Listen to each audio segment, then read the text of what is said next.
बारे में थोड़ा सा हम लोग चर्चा करेंगे। पहले इसकी पृष्ठभूमि के बारे में थोड़ा सा जान लेते हैं। सामंतवाद कहा किसे जाता है। जैसे जब अपने यहाँ हर्षवर्धन की मृत्यु हो जाती है 647 ईस्वी में, पिछले वीडियो में इसको हम लोग अध्ययन भी किए हैं, तो उसके बाद भारत में कोई केंद्रीय शक्ति नहीं बची थी जो संपूर्ण भारत को एकता के सूत्र में बांधे रखती। तो उसके बाद के इतिहास के क्रम में हम लोग देखते हैं तो भारत में बहुत सारे छोटे छोटे राजा अपने अपने क्षेत्र में आपसी प्रतिद्वंदिता के साथ शासन करते हुए दिखाई पड़ते हैं। इसीलिए इस पूरे काल को राजपूत काल के नाम से जाना जाता है। परिचय के रूप में अगर हम लोग देखें तो 7वीं से 12वीं शताब्दी तक का काल, या कुछ पुस्तकों में हम लोगों को 8वीं से 12वीं शताब्दी मिलता है, या इसी को दूसरे रूप में कहते हैं हर्षवर्धन की मृत्यु के बाद और मुसलमानों की उत्तरी भारत तक की विजय के काल को भारतीय इतिहास में राजपूत काल के नाम से जाना जाता है। इसको समझने से पहले थोड़ा सा राजपूत शब्द को हम लोग समझ लें। जैसे राजपूत शब्द की बात की जाए तो यह संस्कृत भाषा के राजपुत्र से बना है, राजपुत्र से, जिसका तात्पर्य होता है राजा का पुत्र, राजा का पुत्र। तो जो ये 7वीं से 12वीं शताब्दी तक का भारतीय इतिहास है वो इन्हीं राजपूत काल के विभिन्न राजाओं का ही इतिहास है। अगले क्रम में हम लोग देखेंगे इनकी उत्पत्ति से संबंधित क्या क्या सिद्धांत हम लोगों को दिखाई पड़ते हैं। इसमें भी 4 सिद्धांत हैं जिसको हमें ध्यान में रखना है। पहला है विदेशी जातियों से उत्पत्ति का सिद्धांत, जिसको कर्नल जेम्स टॉड एवं स्मिथ ने दिया है। दूसरा है प्राचीन क्षत्रियों के वंशज, इसके प्रतिपादक गौरीशंकर हीराचंद ओझा हैं। तीसरा है अग्निकुंड से उत्पत्ति का सिद्धांत, तो इसका वर्णन हम लोगों को चंद्रवरदाई पृथ्वीराज चौहान तृतीय के दरबारी कवि थे, उनकी एक रचना है पृथ्वीराज रासो, उसी में इन्होंने इसका वर्णन किया है। और अगला फिर है ब्राह्मणों से उत्पत्ति का सिद्धांत, जिसके प्रतिपादक गोपीनाथ शर्मा और भंडारकर हैं। अब इसमें इन्हीं मुख्य बिंदुओं को हम लोगों को ध्यान में रखना है जहां से क्वेश्चन पूछे जाते हैं। जैसे विदेशी जातियां, कर्नल जेम्स टॉड और स्मिथ को ध्यान में रखना, स्पेशली जेम्स टॉड को ध्यान में रखना। अब इन्होंने इस मत के तहत सिद्धांत क्या दिया। टॉड ने हमें बताया कि भारत में जैसे पहले से ही विभिन्न आक्रमण हुए, जिसमें हम लोग एंशिएंट हिस्ट्री से ही अगर देखें तो सबसे पहले हखामनी वंश के शासकों का भारत पर आक्रमण होता है, और यहाँ तक वर्णन हम लोगों को मिलता है कि भारत में हखामनी वंश के राजाओं का 20वां प्रांत सिंध क्षेत्र हुआ करता था, जिसका वर्णन हेरोडोटस ने किया है और उसके विभिन्न अभिलेखों में भी मिलते हैं, चाहे वो पर्सिपोलिस हो, नक्शे रुस्तम हो या बेहिस्तून अभिलेख हो। तो जैसे इन अभिलेखों में जब उसका वर्णन मिलता है तो कहने का मतलब विदेशी जातियों का अस्तित्व भारत में तभी से स्थापित हो जाता है जब वो भारतीय क्षेत्र में शासन करने लगते हैं। फिर जब हम लोग 327 ईसा पूर्व में आते हैं तो देखते हैं सिकंदर महान यानी कि यूनानियों का भारत पर आक्रमण होना शुरू हो जाता है। बाद के कालों में जब मौर्य वंश का पतन हुआ तो उसके बाद भी विभिन्न विदेशी जातियों ने भारत पर आक्रमण किया, जिसमें हिंद, यूनानी, शक, पालव, कुषाण, ये ऐसे वंशज थे जो भारत के विभिन्न क्षेत्रों में काफी लंबे समय तक शासन किए। यहाँ पर जो टॉड के बताने का तात्पर्य था वो यही था कि इन्हीं में से कुछ लोग जब मुख्य सत्ता से हट गए तब भी ये भारतीय परिप्रेक्ष्य में या भारतीय क्षेत्रों में शासन कर रहे थे। बाद की परिस्थितियां कुछ ऐसी बनी कि इनको मौका मिला उभरने का और इन्होंने अपने आप को एक शासक के रूप में स्थापित किया, वही बाद में राजपूत कहलाए। ये कहना है कर्नल जेम्स टॉड का, जो इन्होंने अपनी विदेशी जातियों के उत्पत्ति के सिद्धांत में हमें बताया है। अब मुख्य चीजें हमें यही ध्यान रखना है, विदेशी उत्पत्ति की जातियों के सिद्धांत दिया किसने है, तो कर्नल जेम्स टॉड या स्मिथ का भी नाम इसमें है, इसको मैंने नोट नहीं किया है, स्पेशली जेम्स टॉड को ही माना जाता है। दूसरे नंबर पर हम लोग देखें तो प्राचीन क्षत्रियों के वंशज, इसके प्रतिपादक भारतीय इतिहास में गौरीशंकर हीराचंद ओझा। इन्होंने कहा कि जैसे अपने यहाँ वैदिक काल से ही हम लोग वर्ण व्यवस्था का प्रतिपादन पाते हैं, क्योंकि ऋग्वेद के 10वें मंडल में पुरुष सूक्त हमें प्राप्त होता है, तो वहीं पर सर्वप्रथम ब्राह्मण, क्षत्रिय, वैश्य और शूद्रों की उत्पत्ति का वर्णन है जो कि ब्रह्मा से हुई थी। यहाँ पर ओझा जी का सिद्धांत उसी से है कि प्राचीन समय से ही भारत में क्षत्रियों का जो काम था वो सेनापतित्व के गुणों से भरपूर था। तो कहने का मतलब जब 7वीं शताब्दी आई या 8वीं शताब्दी आई तो वही जो क्षत्रिय सुसुप्त अवस्था में थे, कुछ ऐसी परिस्थितियां बनी और वो जागृत अवस्था में आए और भारत के विभिन्न क्षेत्रों पर उन्होंने शासन स्थापित किया। तो ये जो राजपूत रहे होंगे वो क्षत्रिय रहे होंगे, ऐसा गौरीशंकर हीराचंद ओझा का कथन है। अगले क्रम में हम लोग देखते हैं अग्निकुंड से उत्पत्ति का सिद्धांत। यहाँ पर देखिए हमने 36 गोत्र और कुल भी लिखा है। तो इसके लिए हमारे पास साक्ष्य क्या है? जब हम पृथ्वीराज चौहान तृतीय को पढ़ते हैं, जो कि राजपूत काल के एक महान योद्धा भी माने जाते हैं, प्रमुख शासकों में उनकी गणना की जाती है। उन्हीं के दरबारी कवि हुआ करते थे चंद्रबरदाई। उसने एक ग्रंथ लिखा है पृथ्वीराज रासो। तो पृथ्वीराज रासो में उसने वर्णन किया है कि वशिष्ठ ऋषि थे, वो जब आतताइयों से बहुत परेशान हो गए, यज्ञ वगैरह नहीं कर पाते थे, क्योंकि वो संत थे, महात्मा थे, तो वो अपने कार्यों में, जब उनके कार्यों में विभिन्न प्रकार के विघ्न डालने वाले लोग आ गए, तो उन्हीं लोगों से वो त्रस्त होकर के राजस्थान में आबू पर्वत है, वहीं पर जाकर के उन्होंने एक यज्ञ कुंड का निर्माण करके हवन किया और उसी से यज्ञ कुंड से प्रतिहार, परमार, चालुक और चहमान जैसे 4 राजपूत योद्धाओं की उत्पत्ति हुई। लेकिन इस मत को बहुत सारे इतिहासकार जो हैं वो एक्सेप्ट नहीं करते हैं और इसमें इसकी ऐतिहासिकता को संदिग्ध भी मानते हैं। लेकिन अब जो वर्णन है उसको हम लोगों को पढ़ना है। तो उसमें इस प्रकार से हमें 4 राजपूत जातियों की उत्पत्ति का वर्णन मिलता है। अब इसमें ध्यान यही रखना है कि अग्निकुंड की उत्पत्ति का सिद्धांत दिया कितने हैं, तो वहां पे हमें ध्यान रखना है चंद्रबरदाई ने जो अपना एक ग्रंथ लिखा है पृथ्वीराज रासो, उसी में इसने इसका वर्णन किया है। आगे फिर ब्राह्मणों से उत्पत्ति का सिद्धांत हम लोग देखें। अब यहाँ स्पेशली प्रतिपादक हमें ध्यान में रखना है, क्वेश्चन यहीं से बनते हैं जो पूछे जाते हैं। गोपीनाथ शर्मा और भंडारकर को हम लोगों को ध्यान में रखना है। अब जो क्षत्रिय उत्पत्ति का सिद्धांत है उसी से मिलता जुलता ये भी है कि जैसे वर्ण व्यवस्था की उत्पत्ति जब भारत में हुई तो ब्राह्मण जो थे कभी शासक वर्ग में कभी कभी आए, कभी नहीं आए, तो भी भारत की समाज में मुख्य धारा में ना रहते हुए भी, वो मुख्य धारा में ना रहते हुए मुख्य पदों पर फिर भी समाज में चल रहे थे। तो जब 7वीं 8वीं शताब्दी आई तो परिस्थितियों का लाभ उठाकर वह वर्ग शासक बन बैठा, वही जो थे राजपूत काल के नाम से विख्यात हुए, ऐसा कहना है गोपीनाथ शर्मा और भंडारकर का। तो इसी आधार पर इन्होंने राजपूतों की उत्पत्ति का सिद्धांत, ब्राह्मणों से उत्पत्ति का सिद्धांत दिया है। अब यहाँ पर इतनी चीजें हम लोगों को स्पेशली ध्यान में रखना है।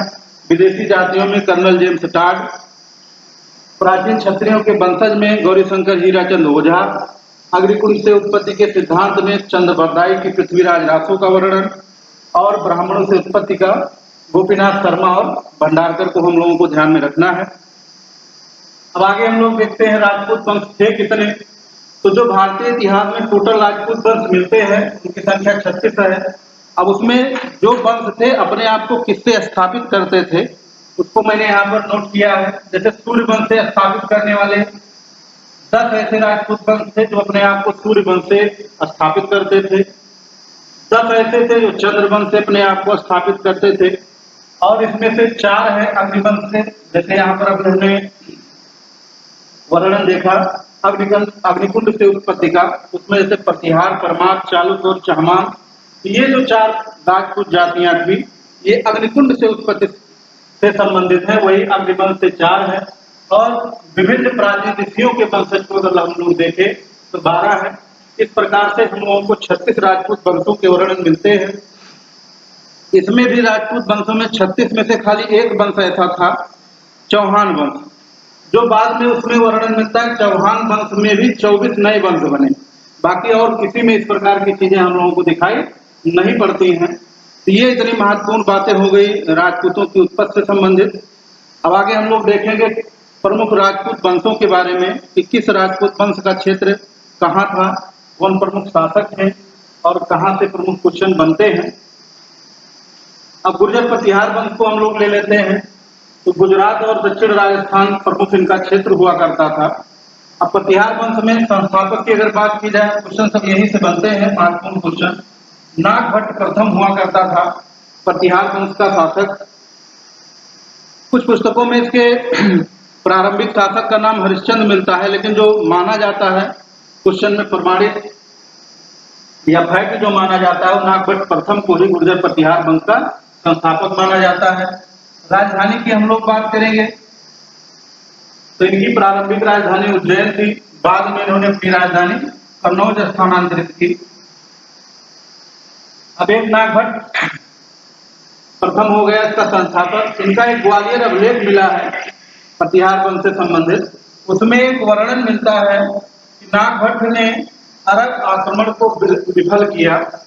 अब देखिए यहाँ ग्वालियर अभिलेख में जो वर्णन है वो अरबों के आक्रमण, अरबों को यहाँ पर म्लेच्छ कहा गया है, जिसका तादाद इतिहासकारों ने अरबों से किया है, क्योंकि पूर्वज के इतिहास में हम लोग देखे हैं कि 712 ईस्वी में मोहम्मद बिन कासिम प्रथम अरब आक्रमणकारी था जो भारत पर आक्रमण करता है और भारत के सिंध क्षेत्र में कुछ समय तक उसका शासन भी रहता है।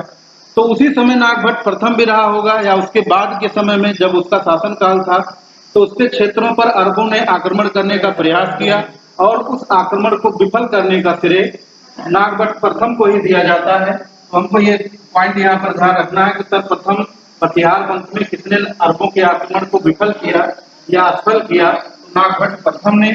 और इसकी जानकारी हमें कहाँ से मिलती है, तो ग्वालियर अभिलेख हमें ध्यान में रखना है। इसी ग्वालियर अभिलेख से हमें सूचना मिलती है कि नागभट्ट प्रथम ने अरबों के आक्रमण को असफल किया था।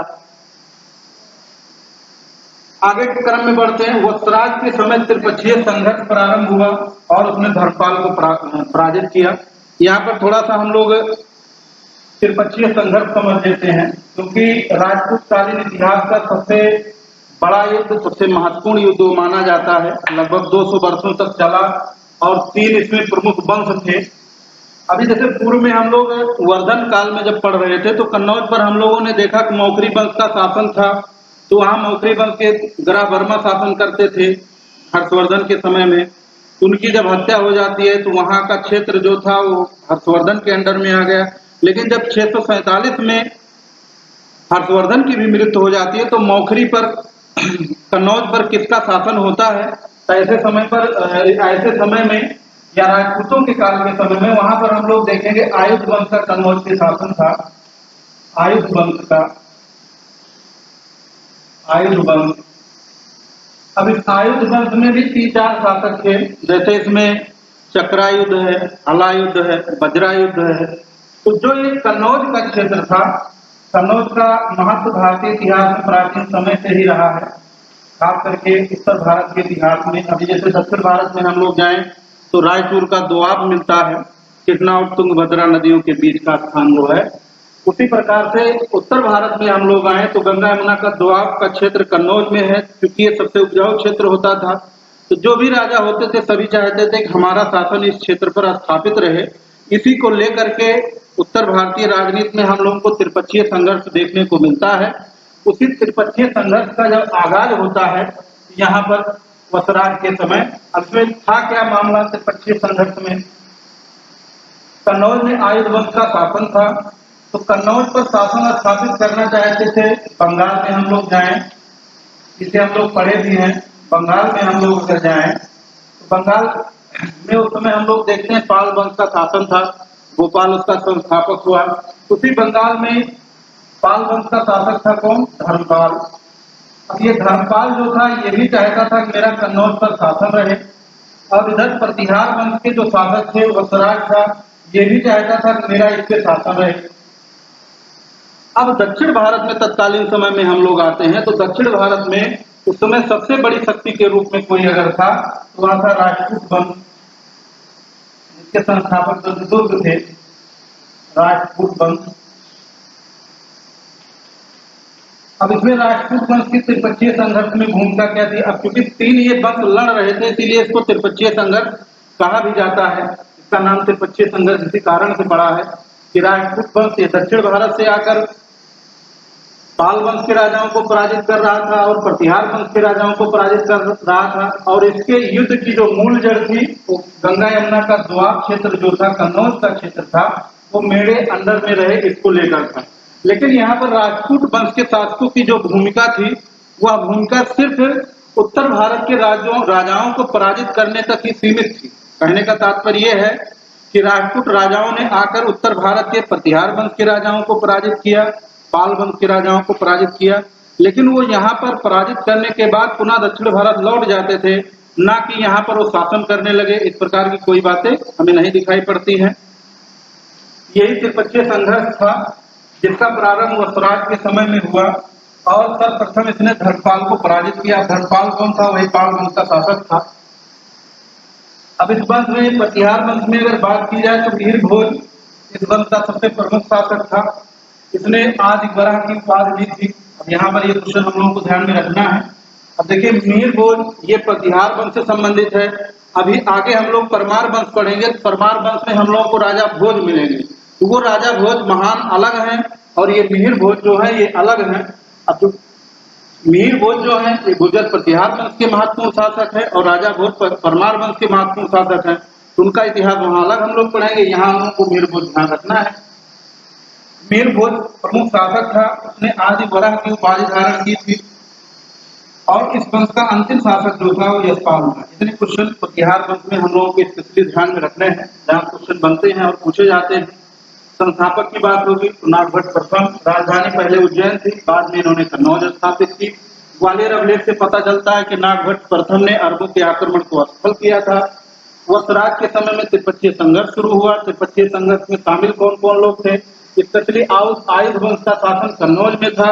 उसी कन्नौज पर अपना प्रभाव स्थापित करने के लिए पाल, प्रतिहार और राजपूत वंश विभिन्न युद्ध किए। उसी को हम लोग त्रिपक्षीय संघर्ष कहते हैं। तो उसका शुरुआत जो हुई वो स्वराज के समय में हुई और उसने सर्वप्रथम धर्मपाल को पराजित किया, जो कि पाल वंश का शासक था। नागभट्ट द्वितीय ने अपनी राजधानी उज्जैन से कन्नौज स्थापित की। इसको भी हमें ध्यान में रखना है। उसने अपनी राजधानी उज्जैन से कहाँ स्थापित की? कन्नौज। यानी प्रारंभिक राजधानी जो उज्जैन थी, बाद में उन्होंने कहाँ पर राजधानी अपनी बनाई? कन्नौज में बनाई। मिहिर भोज की हमने जैसे बात की, क्वेश्चन इसमें ध्यान रखना है। उसने आदि वराह की उपाधि धारण की थी और इस वंश के अंतिम शासक की बात की जाएगी। इस वंश का अंतिम शासक जो था वो कौन था? यशपाल था। तो ये इतनी बातें हो गई महत्वपूर्ण गुर्जर प्रतिहार वंश की।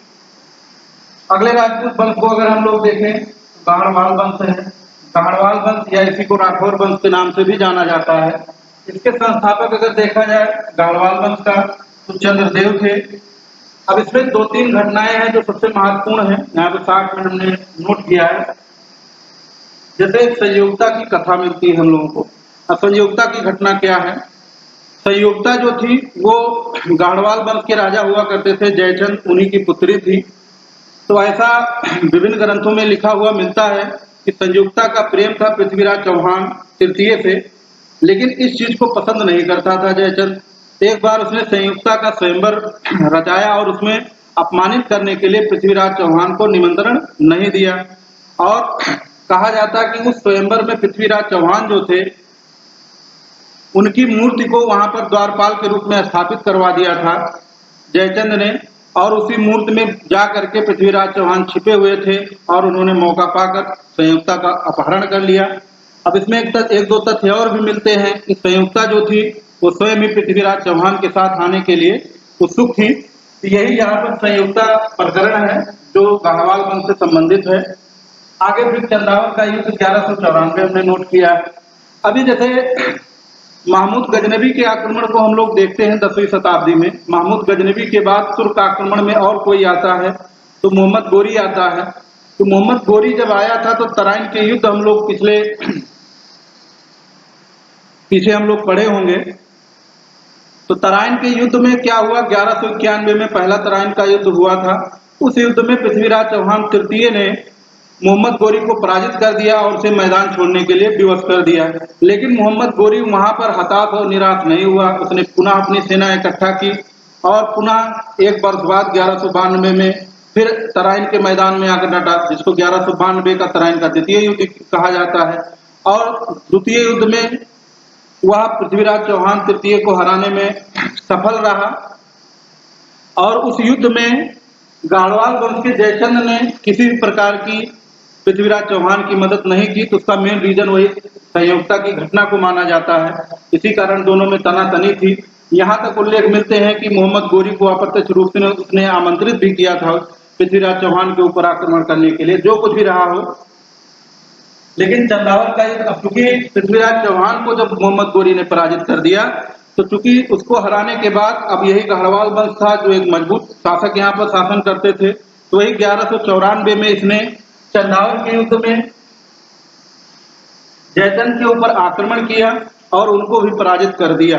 इस प्रकार से गढ़वाल वंश का अंत हुआ चंदावत युद्ध के बाद, और बाद में तुर्कों की सत्ता यहाँ पर स्थापित हो गई। यही एक दो क्वेश्चन इसमें स्पेशली ध्यान रखने हैं। गढ़वाल वंश या राठौर वंश, संस्थापक चंद्रदेव, संयोगता की घटना है। और 1194 ईस्वी में चंदावर का युद्ध हुआ था, जिसमें जयचंद को मोहम्मद गोरी ने पराजित कर दिया और भारत पर तुर्कों की सत्ता स्थापित होने की कड़ी में एक और आयाम जुड़ गया। आगे फिर हम लोग देखते हैं परमार वंश। परमार वंश का इतिहास भी बहुत महत्वपूर्ण है। राजपूतों में बहुत सारी उपलब्धियां हैं परमार वंश की राजाओं की। इसमें संस्थापक हमें सबसे पहले ध्यान रखना है कृष्णराज या उपेंद्र राज। उपेंद्र राज या कृष्णराज जो था वो इस वंश का संस्थापक था, परमार वंश का। इनकी राजधानी जो थी धारा नगरी थी। संस्थापक उपेंद्र राज या कृष्णराज, राजधानी धारा नगरी। प्रमुख शासकों की हम लोग बात करें तो प्रमुख शासकों में वही राजा भोज थे, जिनको कविराज की उपाधि दी गई थी। इन्होंने स्वयं कई ग्रंथों को लिखा है, जैसे एक है आयुर्वेद सर्वस्व। क्वेश्चन पूछे जाते हैं, इसको हमें ध्यान में रखना है। आयुर्वेद सर्वस्व, सम्रांगण सूत्रधार, ये दो प्रमुख ग्रंथ हैं इनके, जो कि चिकित्सा, गणित, विज्ञान, विभिन्न विषयों से संबंधित है। आयुर्वेद सर्वस्व और सम्रांगण सूत्रधार, इन दो ग्रंथों की रचना इन्होंने की, राजा भोज ने। उसके अलावा इन्होंने धारा नगरी का भी निर्माण करवाया, और धारा नगरी में भी इन्होंने एक संस्कृत मंदिर और एक संस्कृत विद्यालय, ये दो क्वेश्चन हमें ध्यान रखना है। जो इनकी राजधानी थी धारा नगरी, उसी धारा नगरी में एक संस्कृत मंदिर और एक संस्कृत विद्यालय का, सरस्वती मंदिर और एक संस्कृत विद्यालय का निर्माण इसने करवाया, परमार वंश के शासक राजा भोज ने। और इन्होंने भोजपुर नामक नगर की भी स्थापना वही धारा नगरी में करवाई। तो ये इतने राजपूत वंशों में महत्वपूर्ण क्वेश्चन हम लोगों से हो गए। अब इसके आगे के वीडियो में जो कुछ और राजपूत वंश बच रहे हैं, उनके बारे में हम लोग अध्ययन करेंगे, जैसे चालुक्य, सोलंकी वंश, चौहान वंश, चंदेल वंश। तो आज के क्रम में बस इतना ही। थैंक यू दोस्तों, बाकी और कल।